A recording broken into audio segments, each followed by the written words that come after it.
leemos Salmo 10 esta noche y hay mucho que decir de Salmo 10. Y si hay algo que no esperaba cuando sentí el llamamiento de Dios ser pastor fue esto de tener gran gozo en estudiar la palabra. Muchas veces llega el lunes y digo, me pagan estudiar la Biblia. Si puedo explicar así, qué gozo hay. Aquí hay mucha lección en Salmo 10 para nosotros que puede causarnos regocijar, tener esperanza, esperar cuando no hay mucho bien alrededor. Es un mensaje que tiene que ver con algo difícil de imaginar, aflicción, pero Dios está. Enemigos alrededor, pero Dios no nos abandona. Él está. Y leer capítulo 10 de los Salmos es animar nuestra fe, no murmurar, no perder su confianza, sino guardar para siempre que Dios está con nosotros. Entonces, Salmo 10, ¿por qué estás lejos, oh Jehová, y te escondes en el tiempo de la tribulación? Con arrogancia el malo persigue al pobre. Será atrapado en los artificios que ha ideado. Porque el malo se jacta del deseo de su alma, bendice al codicioso y desprecia a Jehová. El malo, por la altivez de su rostro, no busca a Dios. No hay Dios en ninguno de sus pensamientos. Sus caminos son torcidos en todo tiempo. Tus juicios los tiene muy lejos de su vista. A todos sus adversarios desprecia. Dice en su corazón, no seré movido jamás, nunca me alcanzará el infortunio. Llena está su boca de maldición y de engaños y fraude. Debajo de su lengua hay vejación y maldad. Se sienta el acecho cerca de las aldeas. En escondrijos mata al inocente. Sus ojos están acechando al desvalido. Acecha en oculto como león desde su cueva. Acecha para arrebatar al pobre. Arrebata al pobre trayéndolo a su red. Se encoge, se agacha y caen en sus fuertes garras muchos desdichados. Dice en su corazón, Dios ha olvidado, ha encubierto su rostro, nunca lo verá.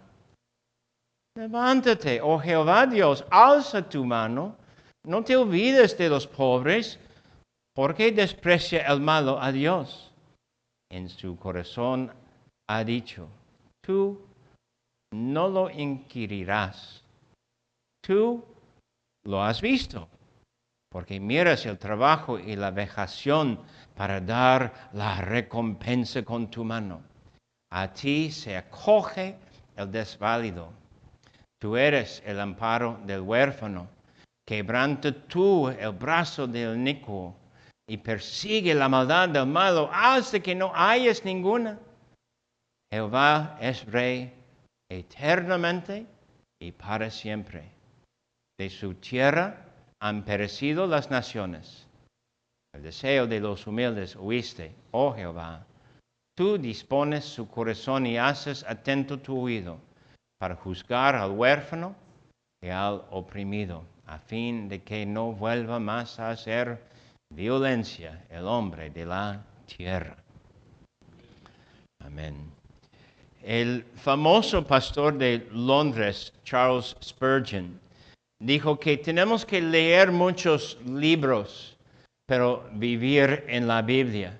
Y cristiano, es cierto que tú, para entender la vida y entender lo que va pasando en el mundo, necesitas leer algo de o noticias o de libros o algo que puede informarte de lo que va pasando. No es correcto ni es bueno ser ignorante y no leer mucho. pero tienes que leer tu Biblia y leer tu Biblia mucho. Y aquí lo que tenemos en Salmo 10, lo que siempre ha sido nuestra suerte, tenemos explicada aquí, o explicado aquí en Salmo 10. Lo que el salmista sufrió, vamos a sufrir nosotros hasta la muerte. Y te toca, amigo, vivir Salmo 10 y entender su mensaje. Cuando pienso así, nos toca saber cómo vivir bajo las dificultades de la vida. Y nos toca entender que nunca vamos a estar libres de estas dificultades. Nosotros queremos vivir bajo todas estas dificultades y no perder nuestra fe ni perder nuestra esperanza. Nosotros queremos decir siempre que estamos riéndonos cuando viene la dificultad, porque sabemos quién nos cuida. Dios nos cuida. A lo mejor nuestro salmo fue escrito por David. David fue rey, David fue rico, él fue celebrado por su nación, el favorito de todos. Él fue fuerte y sabemos de algo de sus proezas. Él fue guerrero. Él sabía cómo matar gente. Él sabía cuándo matar gente. Él sabía cuándo dar justicia y cuándo dar misericordia. Y fue héroe. En sus tiempos, él fue más grande que cualquier otro alrededor de él. Y en sus tribulaciones, él estuvo bajo dificultad y mal. De lo que sabemos de Kanye West, hablamos de él esta mañana, es posible que nunca aprendió el Evangelio correctamente y es posible que correctamente aprendió el Evangelio, pero nunca fue convertido, o es decir, que tuvo algo de fe. Pero como dice Jesús en Mateo 13, es posible que él fue ahogado con las malas hierbas de preocupaciones de riquezas y la preocupación de la vida. Y nosotros sabemos que es la palabra de Dios que destruye lo que destruye la fe. Entonces nosotros tenemos que siempre regresar a la palabra de Dios y siempre tú y yo estamos bajo algo o de aflicción o de tribulación o del malo en el mundo que quiere hacer algo mal a nosotros. Debemos preguntar entonces, para entender Salmo 10, ¿cómo es el malo? ¿Cómo es el malo? Para explicar esto, primeramente tenemos que guardar lo que Cristo enseñó en Juan capítulo 8, Juan capítulo 10. El malo siempre es Satanás, el diablo. Siempre está atrás de cualquier cosa mal. Tú tienes deseo hacer mal, tú tienes deseo fingir, tú tienes deseo correr de Dios, huir del Evangelio. Es del diablo. Cualquier acción que tiene que ver con salir de lo que es bueno y no hacer lo que es bueno, tiene que ver con el diablo. Aquí en versículo 2, el malo tiene nombre arrogante y es poderoso en su orgullo. Él tiene planes, versículo 2, de hacer mal al pobre. Nosotros sabemos cuando pensamos en México que podemos ver los ricos y hay un dicho, cualquier rico es rico porque ha pisoteado al pobre. Y creo que dice algo de la verdad. Muchos aquí saben esa experiencia. El malo, arrogante, tiene planes de destruir al pobre. En versículo 3, él toma su defensa de su pecado, bendice al codicioso y desprecia a Jehová. Es decir, él hace el opuesto de lo que dice Dios en vez de querer obedecer a Dios, él está pensando en destruir el mandamiento con su desobediencia. Y quizás lo más poderoso de su descripción aquí, versículo 4, el malo, por la altivez de su rostro, no busca a Dios. La segunda parte de versículo 4, cuando dice que no hay Dios en ninguno de sus pensamientos, podemos decir que es casi literalmente la traducción y la idea es sencillo. Él siempre tiene pensamientos, tú también, yo también, pero ninguna vez en pensar, Él tiene pensamiento que tiene que ver con Dios. Él puede reflexionar en la belleza de la creación, no está pensando en Dios. Él puede reflexionar en sus maldades, no tiene momento para reflexionar si fue malo su maldad. No hay pensamiento ninguno de Dios en él. Él no tiene tiempo para pensar de estas cosas. Un poco luego podemos decir que lo que dice aquí después es el ateísmo práctico. Es decir, él cree y sabe que hay Dios, pero prácticamente vive como si no fuera un Dios. Entonces, versículo 11 explica esto. Bien, dice en su corazón, Dios ha olvidado, ha encubierto su rostro, nunca lo verá. Eso es ateísmo práctico porque prácticamente no hay Dios. Y eso es la circunstancia de muchos hoy. Muchos pueden oír de sus pecados y pueden decir, pero yo hice esto hace mucho y no es importante porque está en el pasado. Dios no olvida. Puede ser en el pasado. Cualquier acción contra el mandamiento de Dios necesita redención, perdón. Y perdón y salvación solo viene en el poder de Dios y solo viene a nosotros por la muerte de Cristo Jesús. Pero este ateísta, el que piensa que no hay Dios, él sigue pecando con impunidad, es decir, nunca pensando en tener castigo o ser responsable de sus acciones.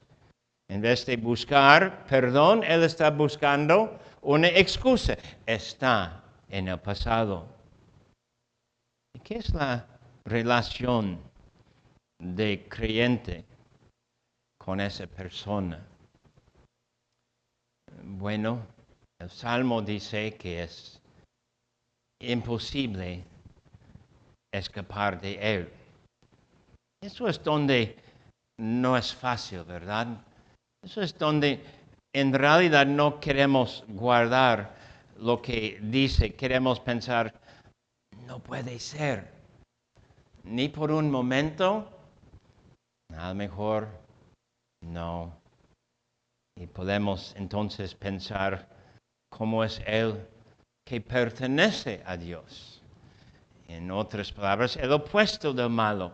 El que escribió el Salmo pertenece a Dios y Él explica su circunstancia y su persona también. Y debemos pensar en Él. Versículo 2. Él es pobre. Él está bajo las ideas, artificios. Artificios lleva en sí la idea de planes para destruir. Y Él tiene estos planes para destruir al pobre. El justo, el que pertenece a Dios, es un pobre, bajo dificultad porque el malo quiere destruirle. El versículo 8 dice un poco más de el que pertenece. El malo tiene planes y se sienta en acecho cerca de las aldeas. En escondrijos mata al inocente. Y cuando hablamos de personas de aldeas, y luego tenemos otra explicación, inocente.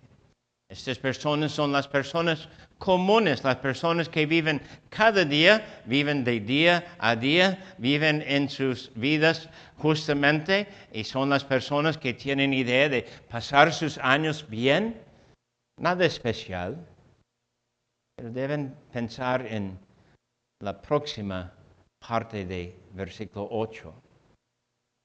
El bueno es explicado como desvalido o se puede traducir con la palabra cojo o la persona sin apoyo. Y la idea es darnos el sentido que el que es creyente no tiene alrededor de él o persona para cuidar de él. 9 repite la idea de ser pobre y luego versículo 10 es algo fuerte. Se encoge, se agacha, es desanimado, rendido es la idea. Y luego cuando dice caen sus fuertes garras muchos desdichados. No hay para él la fortuna, no hay para él suerte o posibilidad de salir de su circunstancia. Y él sabe que siempre ahí está bajo. Un poco luego, en versículo 14, es explicado como huérfano, persona que no tiene protección, no tiene dónde huir para estar bajo otra persona que tiene poder para cuidar de él. La imagen del que pertenece a Dios no es excelente. Es algo que no queremos guardar en un sentido. Es algo que queremos pensar que quizás será diferente o sea que sea diferente, pero no es diferente. Es nuestra circunstancia.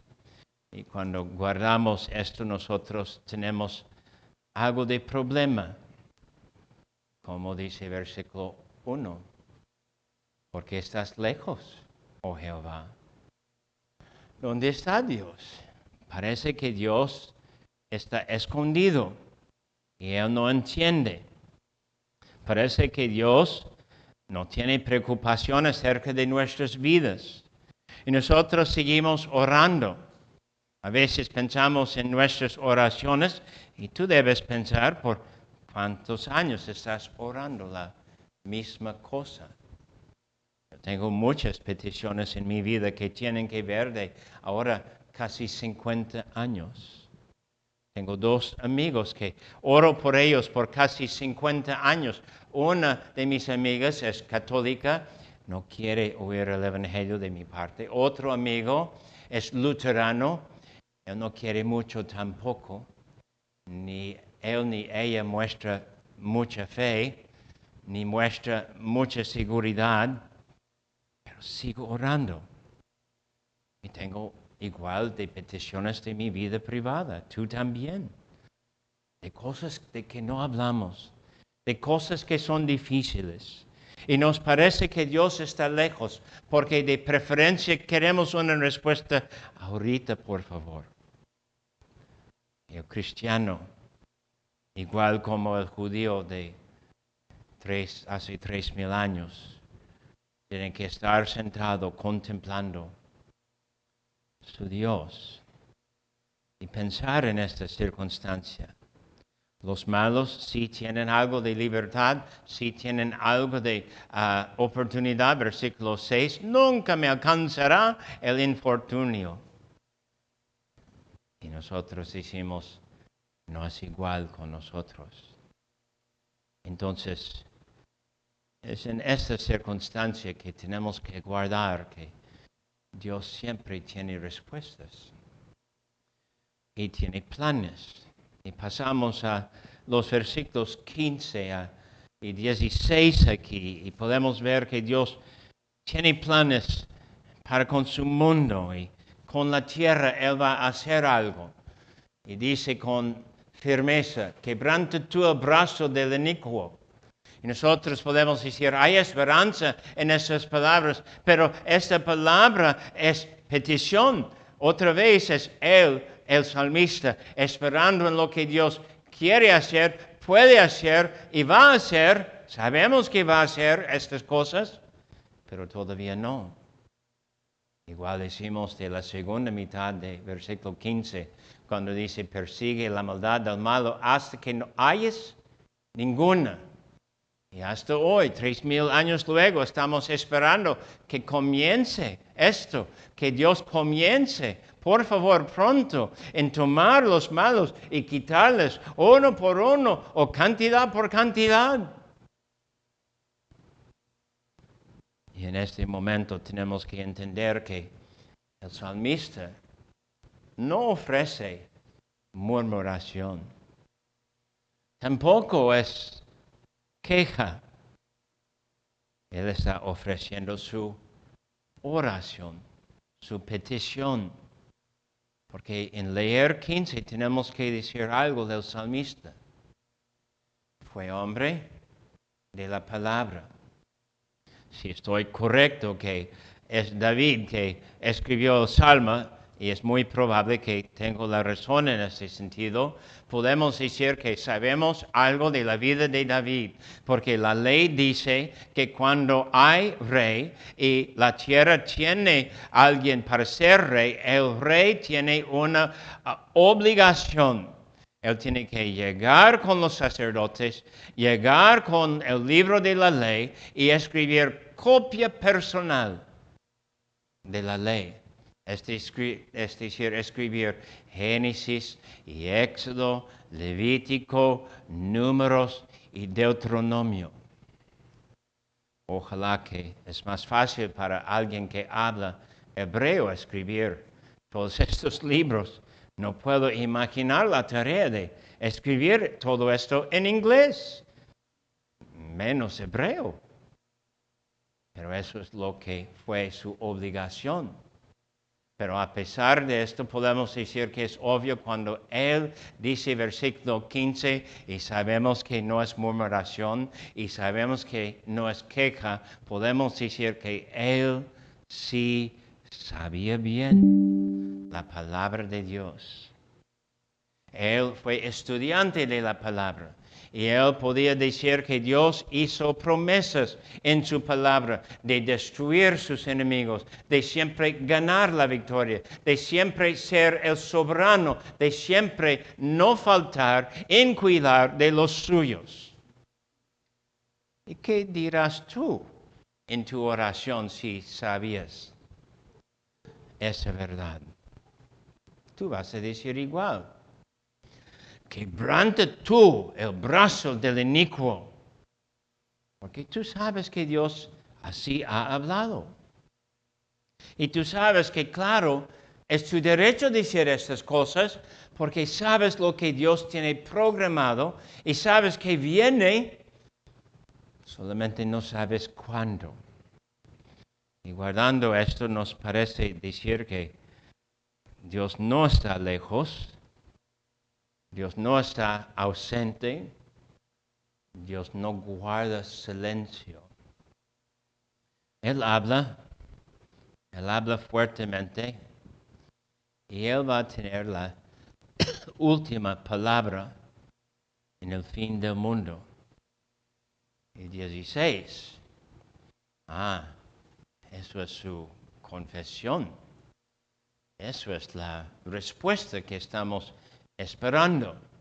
Eso también es una verdad que Él dice a la luz de lo que sabe de su Dios. Jehová es Rey eternamente y para siempre. Regresamos a la ley, los primeros libros, y Dios siempre expresa que Él es Rey sobre Israel. Y siempre habla de ser Rey y que ellos no necesitan otro Rey. Y cuando finalmente, siglos luego, los israelitas están buscando rey, la Biblia expresa que Dios es triste, que está rechazando Él como rey. El salmista aquí quiere darte algo de ánimo.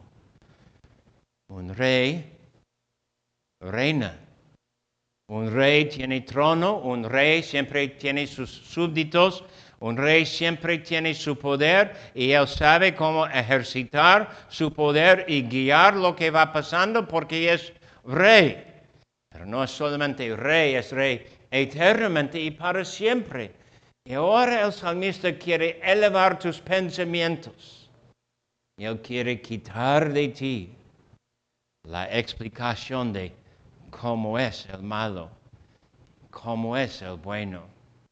Y causarte y reconocer que el malo y el bueno, por un momento, así son. Por el momento de hoy, así son.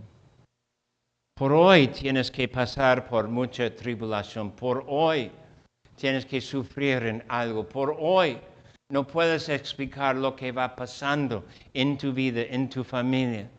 Por hoy no tienes explicación porque sigues en la misma petición año tras año y parece que no hay respuesta o que, versículo 1, Dios está lejos. Pero no es cierto.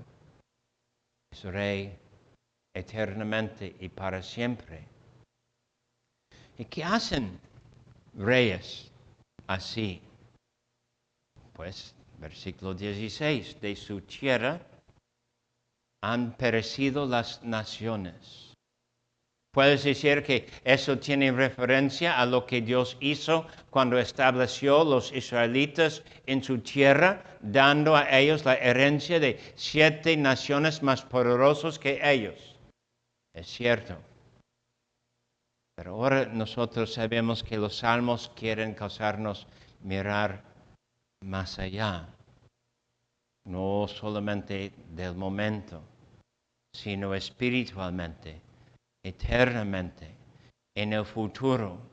Cuando tienes que vivir hoy y hoy, tu circunstancia es igual como la circunstancia del salmista, tú sabes decir que hay momentos cuando todos estos malos, ricos, ateos prácticos serán destruidos. Y luego tenemos la conclusión, los versículos 17 y 18. Dios hace bien y justamente hace juicio. Versículo 17, Dios escucha.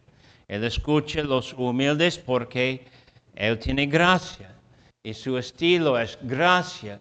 Y cuando Él hace compromiso con los suyos suyos son humildes. Si tú perteneces a Dios, es cierto que vas a experimentar en tu vida algo de cambio para hacerte persona humilde. Eso viene con la gracia. Eres parte de Cristo, eres parte de la iglesia, parte de ser persona en la iglesia es ser persona humilde. La gracia hace esto, entonces el deseo de los humildes, oíste, oh Jehová. Y sabes tú que Dios habla de ti, de tus peticiones, de tus preocupaciones, de tu tentación, quejarse, murmurar o pensar mal. Y luego tenemos una palabra que, como versículo 4, dijimos del malo, no hay Dios en ninguno de sus pensamientos. Aquí hay algo muy diferente y tenemos que aplicarnos a pensar. Tú dispones su corazón y haces atento tu oído. Entonces hay 2 acciones aquí. La última parte entendemos, Dios está atento y Él puede decir que su oído es justamente, directamente, frente al que tiene esa necesidad, el humilde. Pero ¿qué dirás tú de la acción de Dios? Tú dispones tu corazón. No, tienes que decir es acción, disponer. Dios hace algo, tú, Dios, haces algo y tiene que ver con el humilde y haces algo en su corazón. Y luego tú sabes que el salmista está hablando de una acción en la soberanía de Dios, cuando Dios, por recibir su gente, extendiendo su mano, extendiendo mejor decir quizás su espíritu, causar nuestro corazón entender, esperar, no perder nuestra esperanza, guardar la promesa de Dios. Tú dispones su corazón. Y la verdad, amigos, cuando pensamos en esa frase, es más allá de mí poder explicar en un sentido, y solo con estas explicaciones puedo darte la idea de Dios que hace algo y alcanza tu vida. Y guardamos esto porque nosotros sabemos que la circunstancia nuestra es siempre la posibilidad de perder o marchitar en nuestra fe. Y hay fin. Versículo 18. Dios pone aquí que hace juicio cuando dice para juzgar al huérfano, el oprimido. Quizás hay tentación para nosotros pensar que ellos están bajo juicio. Y es correcto, ellos están bajo juicio. Pero es la segunda mitad del versículo 18 que dice cómo salió ellos en su juicio, a fin de que no vuelva más a hacer violencia el hombre de la tierra. Y ahora tienes la explicación. Sí, Dios hace juicio al huérfano y al oprimido, y tú eres esa persona, porque tú eres creyente en Cristo Jesús. ¿Y qué es la decisión de su tribunal? El que hace violencia, este hombre de la tierra, no vuelva más, no haga más de sus destrucciones, de sus maldades. Por el momento, otra cosa, pero hay fin. Entonces, les pregunto, ¿has dejado de clamar a tu Dios pensando que Él no escucha? ¿Has rendido frente a tu frustración de no saber cómo salir adelante? ¿Has pensado que quizás no vale pasar mucho tiempo en oración? ¿Has hecho de tu oración que es meramente como una cortina frente a la ventana y nunca abres esa cortina para mostrar todo tu corazón a tu Dios? Muchos cristianos caen en la tentación del mundo. El mundo piensa que tenemos permiso perseguir la venganza y tenemos permiso hacer al otro como Él hace a nosotros. Y muchas veces pensamos así, y cuando no manejamos bien es la mera prueba que tengo la razón. Todos están manejando mal. Yo también voy a manejar mal porque todos hacen a mí, yo puedo hacer a otros. Es venganza. El espíritu de no guardar, que Dios está escuchando y sabe nuestra condición. ¿Has dejado de clamar? Muchos cristianos también, en vez de seguir la venganza, caen en la amargura.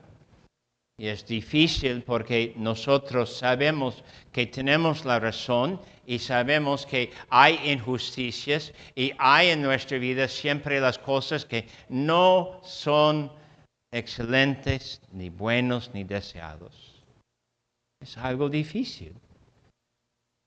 Y no hay respuesta. Y no es fácil. Muchas veces tengo que decir esto a cristianos. Pero también debemos decir que no haya en nosotros algo de amargura. Tú sabes, tu corazón bien cerrado, amigos te ha traicionado, amistades no te ayudan, parece que no hay apoyo, tú estás esperando algo y nunca viene, y hay tentación de estar bien amargo en tales circunstancias. Pero nosotros sabemos que eso no es respuesta correcta, ni la venganza, ni ser amargo, ni rendirse y ser igual como el malo. Es cuando nosotros tenemos que preguntar, ¿hemos rendido en clamar? ¿No sabemos que viene el juicio? ¿No sabemos que viene un fin de este mundo con toda su dificultad y tribulación? Es solo un tiempo más. Es solo un poco más de aguantar, vivir en justicia, ser el humilde, el manso, el pobre, el desvalido, o que sea. Pero viene Dios. Es donde necesitas quedar. Si vas a lograr en tu fe, necesitas guardar que Dios siempre tiene la razón. Y Él dice aquí a nosotros con claridad y con calma que Él no está lejos, ni es callado, ni es sin oídos, pero viene y vendrá. Amén.